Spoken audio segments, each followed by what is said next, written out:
The one thing that has become quite clear in Asia, at least, it's direct to retail. The government is not ready, the market is not ready, right? And there still needs to be very high level of consumer protection, a lot more of a B2B2C approach where, let's say, today's Web3 companies will need to partner up with existing licensed entities, whether they be licensed startups or even licensed institutions, in order to provide their offerings to the retail. That's actually really good because it provides safeguards. We saw what happened last time when we don't have those safeguards. So many retail investors lost money in FTX, spectacular blow up, right? And I think that really hurt the space, that really hurt the trust, it really hurt the reputation of the space.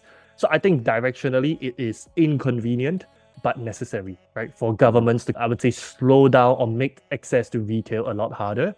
Like in Singapore, right? We don't see any upcoming movements that crypto is going to be available to retail or easily available to retail anytime soon. We see the same in Hong Kong. The exception would, of course, be Dubai, but that's already more on the Middle East part, right? And then in US, it's like a witch hunt. Basically, the long story short is I think it's still going to be very B2B2C driven, where the interface towards the masses, the retail, will still lie within licensed institutions.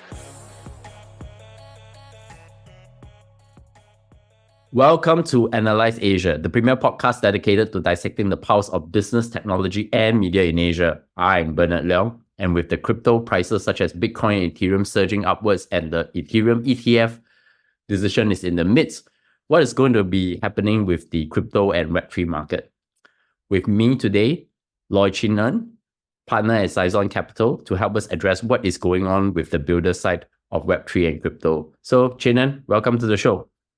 Thank you, Bernard, for having me.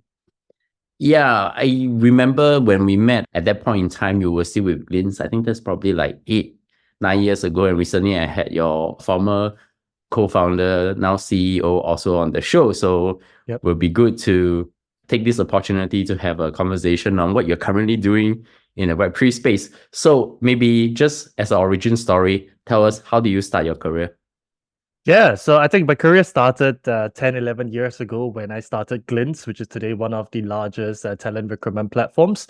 After taking the company from zero to post-Series A, I left, spent some time to get my undergrad degree because, Asian parents will always be Asian parents.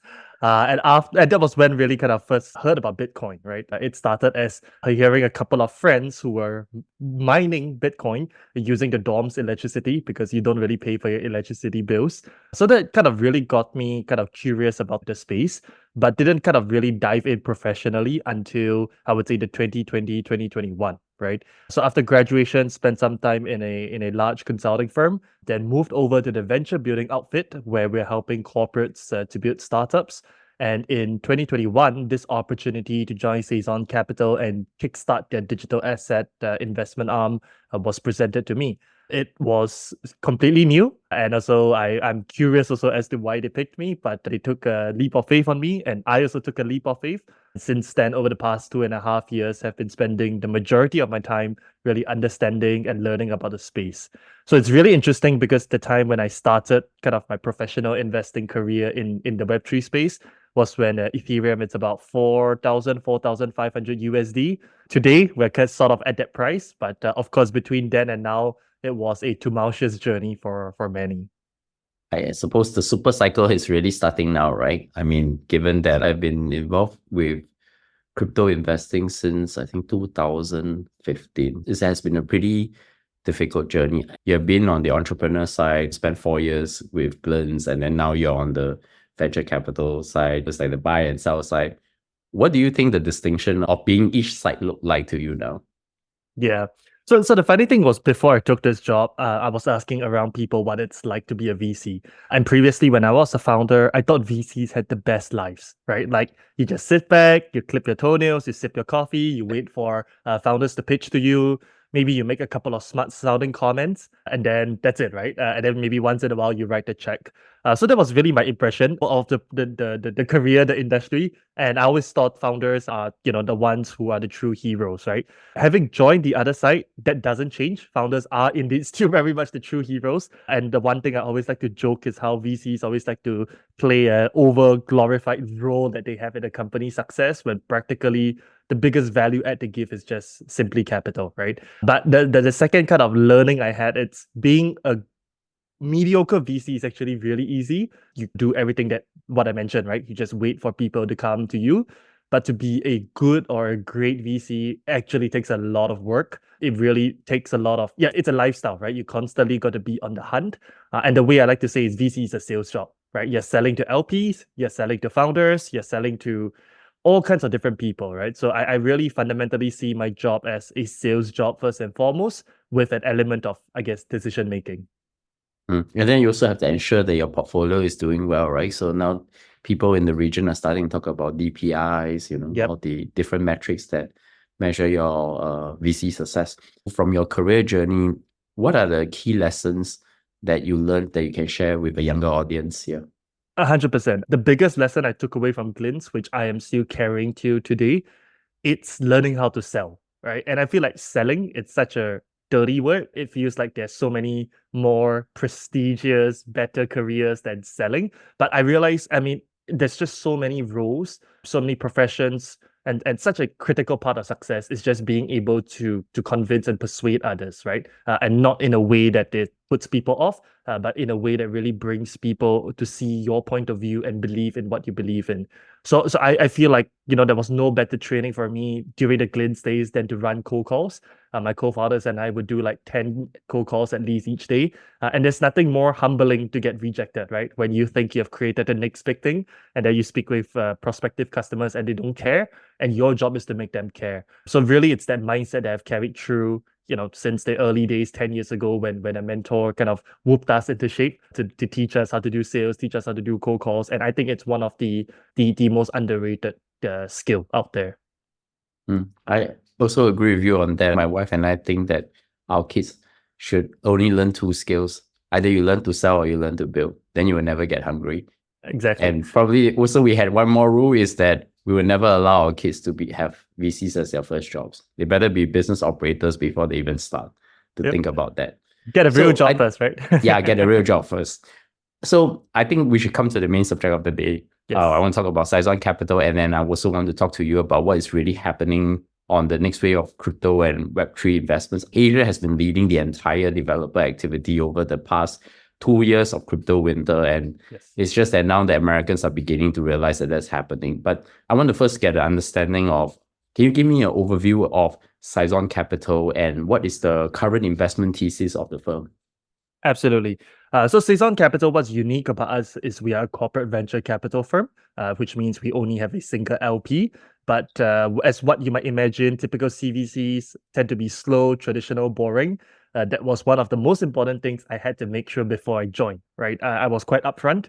I had been a early stage founder. If you're going to take 6 months to write a 100K check, forget about it, right? Like, you're not going to get anything good.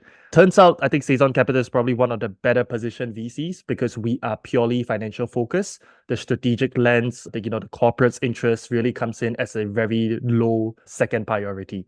So because of that, we are able to move very quickly. Generally, we make decisions in 1 to 2 weeks, and we focus on 3 areas: fintech, B2B commerce, and Web3, right? I know these are pretty broad areas, but I think that kind of reflects what we like. And we do early stage. So pre-seed, seed, pre-A is kind of our sweet spot in terms of first checks. And I guess in terms of our interest, right, I think we spent a bit of time really looking at fintech in the region, how it has grown over the past decade, the billions of dollars of funding that have come.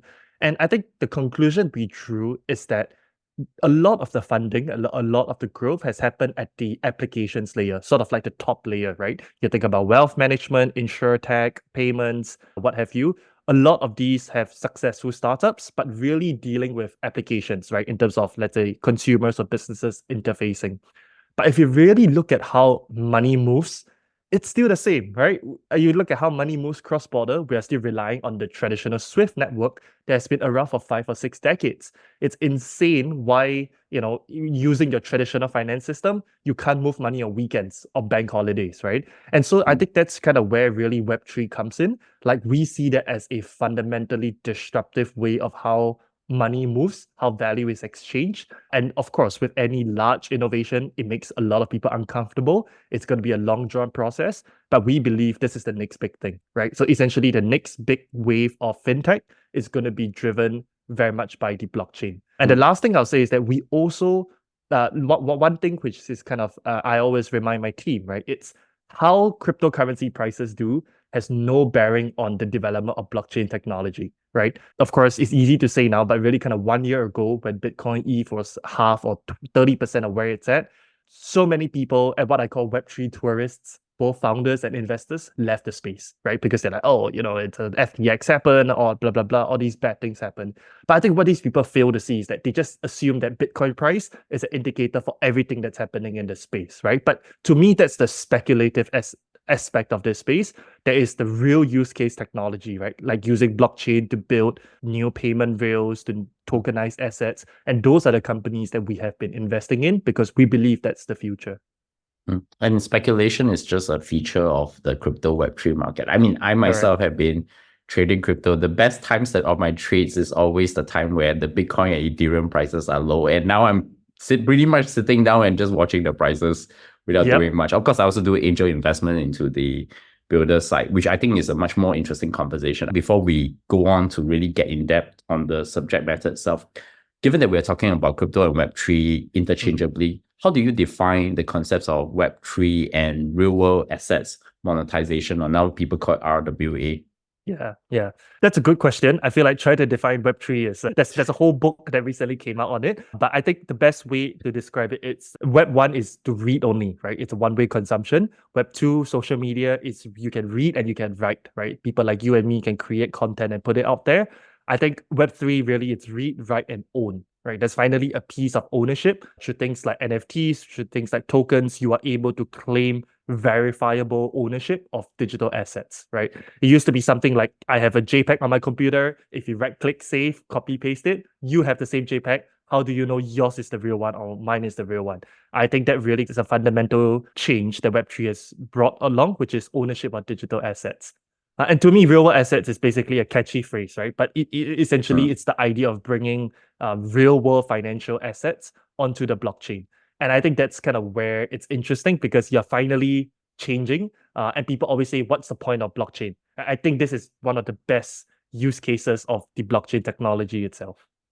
And I agree with you on that. I was actually, before the crash, the FTX crash, or even the Luna and Tracy crash, I think I was already starting to look at real world assets monetization, but I think the use case was not very clear. I think there's some that now in carbon emissions pricing, there is some in pawn shop collateralization, and I think real estate is where the holy grail is, but actually I don't think they need a blockchain. Maybe the question I probably would also pin it down here is, what is the strategy or approach towards investing in fintech startups that are actually leveraging Web3 technologies? I think one of the key ones that I think Nick Carter was talking about was the use of stable coins. I think this is actually a killer app at the moment that nobody knows about. Yeah, absolutely. I think you touched on something that is already a huge use case, right? Which is the use of stablecoins or cross-border payments. I think the ability to move money instantly, and also with the current infrastructure that we have at this state to also quickly off-ramp it at pretty much almost zero cost. I think that has and will continue to change the way money moves, right? That's one. The second piece also, it's really just tokenizing different kinds of financial assets for a few reasons, right? Number one is to increase access, increase inclusion, right? So kind of asset classes that perhaps previously were only limited to high net worth or accredited investors like real estate, like private equity, like private credit can potentially be offered to the masses and usually it's not that these guys don't want to offer it, right? It's just that the economics to do it without the blockchain just doesn't make sense, right? It doesn't make sense to issue a LPA just for a $1,000 check, but because of like tokenization, that really facilitates it. And to me, the last piece that it's what makes me excited the most is the idea of composability, which is today, if I buy a stock, I buy a T-bill, I buy a bond, it just sits on my brokerage account. And sure, it earns whatever yield or returns, right? But what if I could use that to, let's say, use as margin, use as collateral, use as something else that I can build something on top of, right? Almost like a Lego bricks. I think that's where it starts to get really interesting because you're turning idle assets into a lot more productive assets. Now my favorite question, what's a typical day like for you as a VC? Well, typical day. I think a lot of it is going out to meet people, whether it's fellow investors, new founders, potential partners. Like I said, this job is a sales job. And honestly, one of the most challenging things I had to deal with coming from a founder to a VC is input does not equals to output, right? Previously, when you're a founder, it's very clear whether or not you're doing your job, right? The market, your customers, the revenue, you have a very live tracker of how you're doing. As a VC, that's not the case, right? Like you could do a lot of activity and have not much to show for it, especially in financial outcomes, and the financial outcomes are pretty delayed. Or you could be at the right place, right time, right conversation. You make this investment that becomes the next big thing.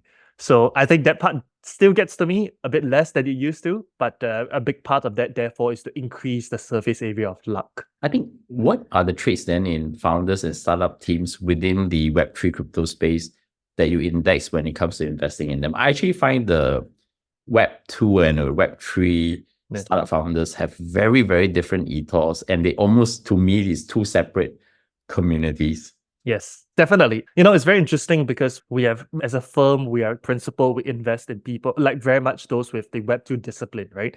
I think basically the way we think about it, Web2 discipline, Web3 curiosity, because we feel like discipline is not something you can inculcate in, but understanding the culture of Web3, making them into a bit more degens is a lot easier. And we can play that role, right? To kind of just bring them into things like Twitter spaces, understand how to build a Discord community. And once you see enough of it, you have a rough playbook around it. But exactly to your point, right, Bernard, we see a lot of careless behavior, reckless behavior. And I think that the one thing that I always caution my team also when we evaluate founders, there are many Web3 founders out there that just because they made money in crypto, they believe they are the next killer founder, right? The next builder.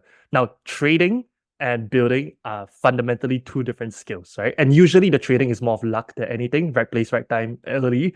So really at the end of the day, we really focus on people who either already have that building experience, whether Web2 and are exploring Web3, or they have that inclination towards a bit more longer term thinking. If I reverse the question, what are the red flags then that would deter you from doing it? What are the red flags? It's actually really nice because the way that a Web3 project design is tokenomics, you tell so much immediately, right? In terms of what's a red flag, right? So if based on lockup periods, if someone is going to unlock majority of their tokens and basically the upside within the next 12 or 24 months, then it's kind of, you get a good sense, right, of kind of where their incentives are. And generally, it's more short-term oriented.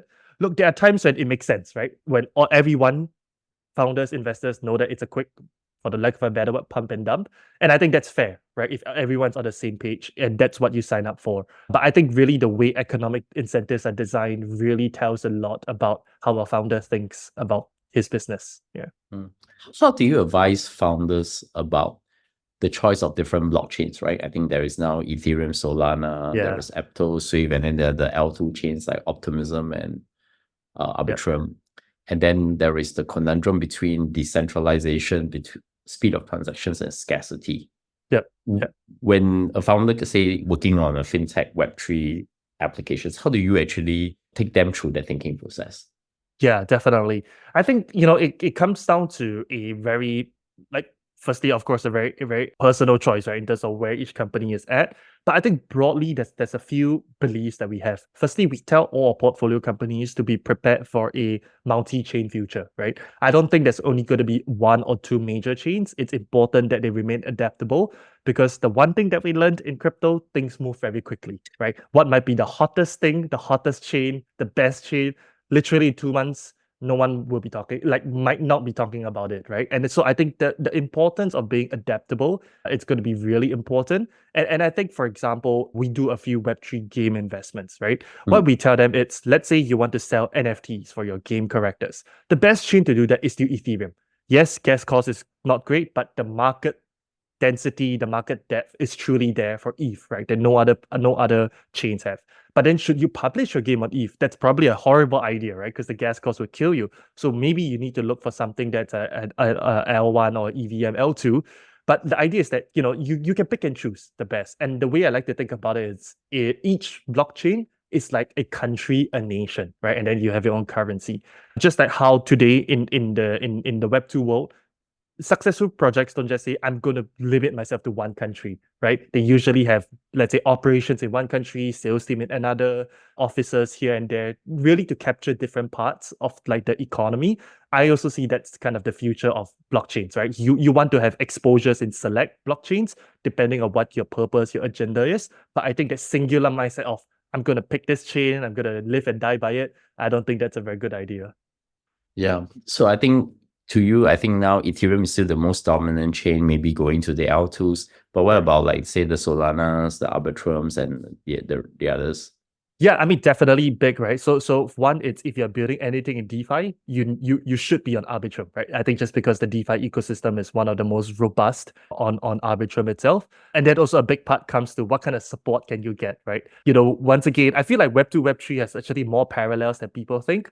Often it's not just about the product you create. Often it's about distribution, right? And so it's not just about, creating with the next protocol. It's about how will you bring it to market? How will you attract liquidity, right? And I think to the extent finding chains which, their ecosystem, the foundation can support, I think there's a lot that can be really helpful. And that's kind of where we push a lot of our founders to talk to these foundations so that they can see what kind of marketing, go-to-market support they can get. So I actually have a contrarian view on that. I actually think that I would rather back a Web3 founder with a Web3 mindset and try not to bring the Web2 luggage into the Web3 world. Okay.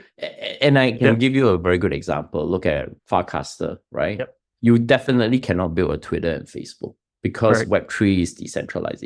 You have decentralized networks, but they came out with frames. You can actually build an app on top of it. You can start doing a lot of things within that community of that niche. Because I think you're also seeing the same thing in Discord. You're seeing the same thing in Telegram, different groups of the same interest coming together. So that's where I'm saying that you can't take that same mindset. You may be able to take the tools like maybe crypto coins into the system, but at some point you have to turn it on chain whether you like it or not, because that's not a Web3 ethos. I don't know, is that a point of view also possible in where you are? I think definitely. It comes down to what is being built, right? So I feel like if you're building a truly crypto native product, like you mentioned, like Farcaster, then absolutely, right? Having someone who is crypto native, born and breathe crypto is the right thing. But for example, if you're doing something in the RWA space, right? You're doing something that you're selling to financial institutions or they are your partners. Then I think, someone with the nuance, the understanding more from the Web3 side potentially would do well. So for us, once again, I think as investors, I don't believe in extremities because we can be very wrong. And I think thinking very singularly or extreme, that might not work out well. So for us, we have an index of all, right? All kinds of founders. Yeah. Whereas I took it all the way by just saying the cryptocurrency market is voting machine in the short run and a weighing machine in the long run. And I think I'm pretty right because I said this since 2014. So anybody who keeps telling me it's a casino is nope, I'm seen to be winning. But coming back to this is, can you share about any like case studies or even your own portfolio companies under Saison that's now doing anything in RWA tokenization or blockchain integration in the financial sector, and what are the interesting perspectives about them? Yeah, absolutely. So I think one of the interesting ones that we had the chance to almost seed and venture build together is actually doing tokenized private credit, right? So traditionally, private credit is an asset class, once again, for institutional or high net worth investors.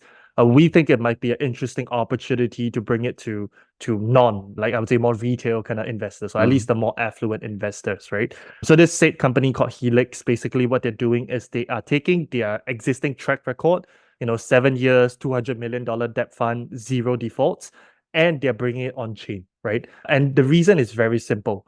That Web3 organizations, individuals whose primary wealth is in stablecoins, they don't want to off-ramp it, right? But at the same time, they want diversified exposure that it's not related to crypto itself. So essentially what tokenized private credit offers them is the ability to diversify without having to off-ramp, plus giving them the full transparency and visibility of where the money is flowing to, right? So essentially when you take together that benefits of, stable coins, blockchain and all, you combine that with like a MAS licensed entity that has a solid track record, 0 defaults, we think that that's going to be interesting. There's already good initial traction in terms of, I would say, more individual crypto whales, which actually are anon, we don't even know who they are, that are actually coming on board to participate in this fund, right? And so I think that's still early, but one of the interesting use cases where we are able to take a asset class that tends to be quite limited and really expand it to others. And do you have any other companies other than that?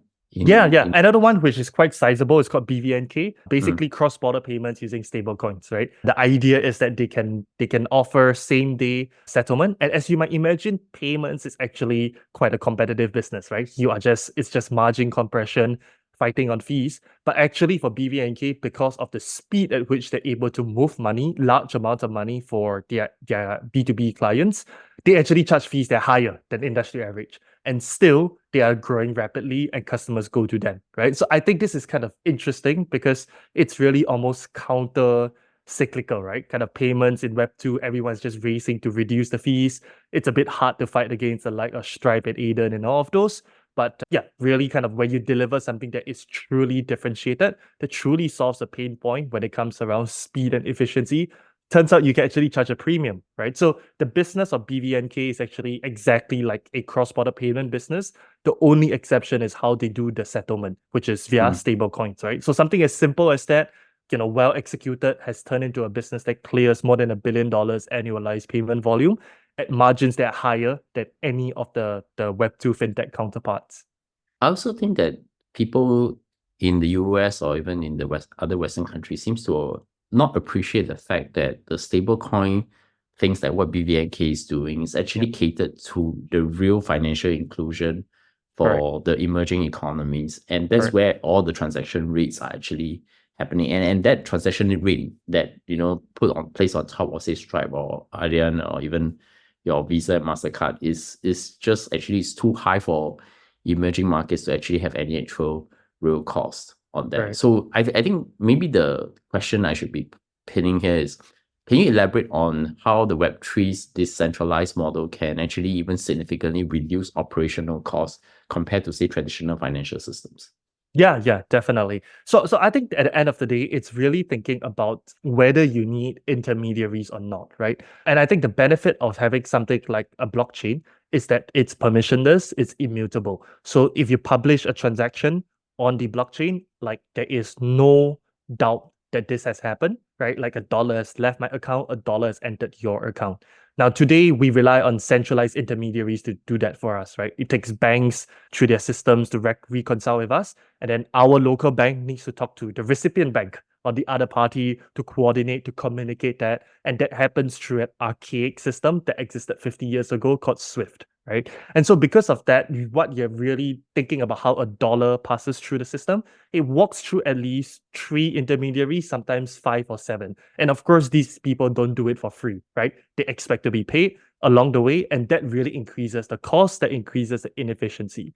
Now, with a blockchain, you're saying, I'm taking away all these intermediaries, which, by the way, are also failure points, right? And instead, I'm creating a system where everyone is trustless, right? You don't need to doubt the veracity of that information. And I think that radically changes it. You no longer need to pay the middlemen, the middle parties. Yes, there's things like gas you need to pay for, but if you pick the right chains, the right setup, that's almost like zero cost, right? Or close to zero. That really fundamentally changes how money moves. And it, to me, is what is exciting because, like I said, in the past decade, a lot of innovation happened at the application layer of fintech.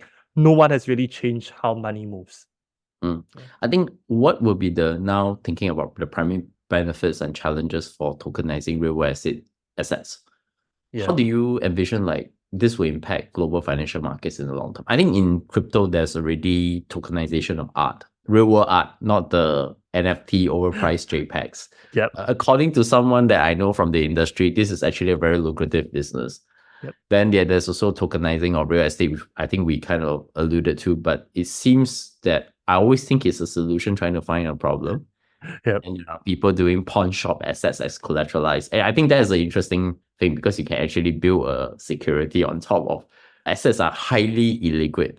Right. So tell me more. So I think so I think I've been saying a lot about the benefits, right? Which is fair. But I think really the challenges I see there needs to be institutional credibility. Just like how the Bitcoin ETF, what it did to the market, right? When you have the likes of your BlackRock, your Fidelity, your Vanguard coming into play, I think the same cycle needs to happen for RWA. Now, I think it's already started, but that's why I believe this is more of a 5 to 7 year play, not a 1 to 3 year play, right? If you ask me, will RWA become mainstream or become popular even in the next 1 to 3 years? My answer is I don't think so. Very unlikely, right? 5 to 7 years, a lot more confident about that. Because, and that's also one of the things that got us excited, right? Last year, during the bear, even though prices were down, everything was down, almost every financial institution in Asia was experimenting in one way or the other in the RWA space, right? Whether it's private permission blockchain, which some skeptics might say, then what's the point? It's just like your SAP ERP system, but at least it's a start, right? They are thinking about it, they are investing, they're having conversations, and it's across Asia, right? Not just Singapore, even in places like Indonesia, Vietnam, Hong Kong, of course. And so I think that really gave us a lot of confidence. Of course, things are still early. I think these institutions don't move quickly, but I think we are at a state where the ground is ripe, right? And to that extent, that was also why my team decided to hazard out and organize the first RWA conference in Asia happening this April, right? So the idea is we're going to bring in these TradFi, fintech, and RWA, these 3 different groups of people into the room where they're going to have conversations. And I'm very conscious that I don't want this to be a crypto bro conference. So actually, the RWA, or rather the Web3 audience, is kept to 20% of the audience, right? 80% is going to be your TradFi, your fintechs that are curious, that are experimenting, they're doing things in this space. And the idea is really to accelerate some of those conversations. Do you foresee any kind of unforeseen hacks or challenges happening in the RWA space? I mean, similar to what is happening to yield farming in 2021 and then, like the crash of Luna in 2022 because of actually the more higher price they actually become more and more insolvent. I can say the same for restaking, which is something that's actually now growing as well. Yes. 100%. So remember what I said about composability or RWA layering things on top? I'm also very conscious that was what caused the '08 crisis, right? And I think that's also, I think restaking actually might be the next black swan. I feel like I might get shot for that, but given restaking is delivering yields. But I always joke, right? People have very short-term memory. Now people are jumping up and down because they get what, 20, 27 or even 70% yield. It's like, did we forget 2 years ago, Anchor, 20%? Then after it crashed, people are like, 20%, too good to be true. If you don't know where it is, you are the yield. And then it seems that people have very short-term memories, right? 2 years down the road, we are all jumping up and restaking. But look, I think basically what I'm trying to say is that there is a lot of these risks, right? And I think black swan events will continue to happen. It could potentially be a result of people building layers upon layers upon layers that you don't really understand what is below those layers anymore. And that is one of the key risks of RWA. But, I think it's a space that hopefully if we reach that point, it would have signaled that we have already grown and matured to an extent. Of course, it's not ideal. What safeguards need to be in place? I think these are all very much open questions to be answered. So because when I look at DeFi companies as an angel investor, I think a lot about how they are thinking of their yields, their structured financial product. I can foresee there's definitely RWA. You can take something like a real estate and create something that credit default swap instrument, and then you run multi-layer staking, and then something cracks, and then everything just is a chain reaction across. I mean, not that I'm being very pessimistic. Maybe that's how I survive in my crypto Web3 investing for both trading and investing into startups, right? But that always made me worried about. But I think a lot of people thinks that, it's software is easy. Are there any actual technical and logistical challenge when it comes to integrating real world assets into the blockchain systems? Yeah. I think that the current challenge that I see right now, it's because the ecosystem is still relatively young. A lot of times you have to take on additional risk compared to directly investing in the assets, right? So you're talking about things like smart contract risk. You're talking even about chain risk, right? If let's say the chain goes down, what happens, right? And so I think with all these additional layer of risks, naturally there is some level of caution and wariness, right, in terms of large institutions coming into play.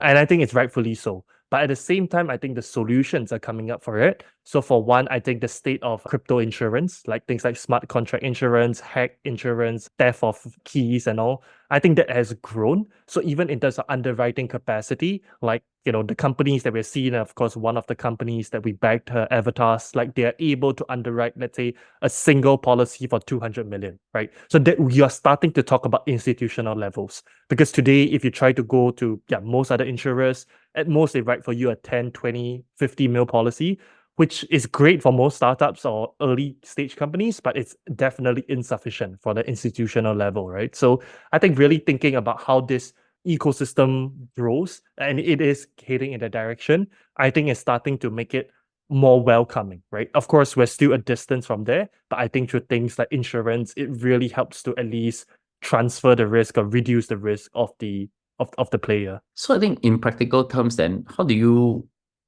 convert, say, tangible assets into digital tokens? And then the question is, does it really enhance liquidity and facilitate fractional ownership for these kind of real world assets? I think to help the audience, I think we should give some examples, like for example, art.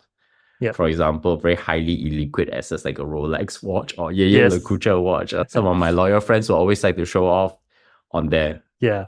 So I think definitely, right? So currently how it works, it's really, firstly, it's still reliant on a couple of centralized parties, right? Let's face it will never be fully decentralized. So let's say you have a piece of art, an expensive watch, you could place it with usually a trusted custodian, right? Who would, let's say, vault it and then create a digital representation of the token. I think the idea is that this works really well for illiquid but speculative assets, right? So let's say today you have this, let's say, collector's edition of a work from Picasso, right? Which he has many pieces out there with varying different values. But let's say you feel bullish about this, and but at the same time you don't want to shell out like $500,000, right? That's just too much. So what this custodian could do is basically, let's say, create 100 shares, the way to think about it in the Web2 way, 100 tokens that each represent 1% of value of the art, right? You could purchase into it, you could hold on to it, you could trade it with others on the secondary market. And really, I think that's the utility of it, right? And usually for these structures, there is a sort of like a reserve price, right? When, let's say, this piece of art has hit, let's say, 5x in value, then what will happen is there will be a buyback of all the tokens, right? They will sell the piece of art, they will pay out to everyone. So I think the idea that you are able to have diversified exposure starts to become interesting, right? Because for most people, of course, depending on your net wealth, right? But then shelling out $500,000 on a single piece of art might not be the most sound thing. But let's say you have the same $500,000, you can diversify across different assets, different art pieces. That becomes a lot more palatable. And so even for someone who is affluent enough, let's say, to spend $500,000 investing in art, it really changes the risk profile, right? Because for $500,000, if you go out to try to buy a piece of art, you're likely not able to get much or like the best quality of it, right? Like then with $500,000, a true tokenized art, for example, you are really able to get exposure to a diversified basket of potentially higher quality pieces. Yeah. I think now, given the last collapse, of course, there's a lot of Asian governments like Hong Kong, Singapore, they have introduced a lot of new regulations for investor protection, of course, along with the private sector as well. What shifts are you seeing in terms of industry's approach towards Web3 and RWA tokenization, or even in all your categories that you invest within the Web3 space itself? Yeah. I think the one thing that has become quite clear in Asia, at least, it's direct to retail. The government is not ready, the market is not ready, right? And there still needs to be very high level of consumer protection, a lot more of a B2B2C approach where, let's say, today's Web3 companies will need to partner up with existing licensed entities, whether they be licensed startups or even licensed institutions, in order to provide their offerings to the retail. That's actually really good because it provides safeguards. We saw what happened last time when we don't have those safeguards. So many retail investors lost money in FTX, spectacular blow up, right? And I think that really hurt the space, that really hurt the trust, it really hurt the reputation of the space. So I think directionally it is inconvenient, but necessary, right? For governments to, I would say, slow down or make access to retail a lot harder. Like in Singapore, right? We don't see any upcoming movements that crypto is going to be available to retail or easily available to retail anytime soon. We see the same in Hong Kong. The exception would, of course, be Dubai, but that's already more on the Middle East part, right? And then in US, it's like a witch hunt. Basically, the long story short is I think it's still going to be very B2B2C driven, where the interface towards the masses, the retail, will still lie within licensed institutions. So what's the one thing you know about RWA and Web3 in Asia that very few people do? I think the one thing, let me have a think about it. That is an interesting one. So I think the one thing that I think I know that most people don't is that it's not just the tier one or large institutions that are looking at it. A lot of the, let's say, the middle tier, mid-size institutions, financial institutions, be it your banks, your insurance companies, your payment companies, actually a lot of them are also already experimenting to varying degrees about RWA, right? So what we hear about in the news is always like, oh, MAS launched Project Guardian with DBS and JP Morgan, like feels very big organization, institutional led, which is true, that's happening. But at the same time, for example, in Indonesia, quite a few, I would say, mid-sized state-owned banks themselves are piloting a couple of blockchain-based solutions, right? And so to me, that's truly what's exciting. And we even have, let's say, one of the largest agri-tech companies, agriculture exporters in Indonesia. They export fish to the US that are also experimenting with tokenizing fish. Look, it might be really funny, right? Like, why did they tokenize fish? The idea is actually through tokenization, you create supply chain transparency. And because the consumers in US recognize that, you are actually able to sell your fish for 30 to 40% more because you're able to show the exact kind of who the fish handled through, it was through these certified, handlers, exporters, and all of that. So I think that's something that already is there in place, right? One would never expect. In fact, it could almost be a meme, right? Tokenizing fish. It's like for fun, but it actually delivers real value because it provides a trustless way for you to verify that it came from, like, this is ESG certified fish. Yeah. Wow. Okay. I think, where do you see the role of Web3 in the financial industry for the next 5 to 10 years? I think that's something quite interesting to me because it's the things that never change, right? Yep. I think it's going to be, I think the both worlds are going to collide, where the parallel I see, it's 10 years ago, everyone said, right, every fintech is going to want to become a bank. Every bank is going to want to become a fintech. As to how that intersection has taken place, yeah, one could argue maybe yes, maybe no, right? But there is some level of progress, no doubt. I do see that that's the same direction as Web3 and banking. Both are fundamentally, like, innovation is fundamentally uncomfortable to the status quo, right? But I think the market forces, the customer demands are going to shift such that banks have no choice, or like institutions have no choice, to really figure out and incorporate some parts of Web3 in.